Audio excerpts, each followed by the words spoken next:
Istaadiyeemii dinqiisoo Kwaatar waancaa addunyaaf qopheessite. Istaadiyeemii Albaayit namoota 68,895 qabachuu kan danda'u.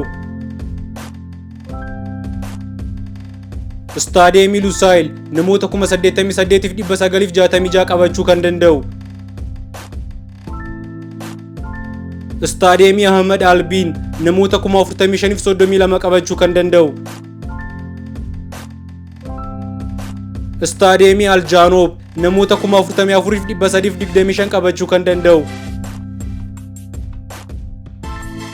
Istaadiyeemii Zamamaa namoota 44,400 qabachuu kan danda'u. Istaadiyeemii Education City namoota 44,667 qabachuu kan danda'u. Istaadiyeemii Khalifa International namoota 45,857 qabachuu kan danda'u.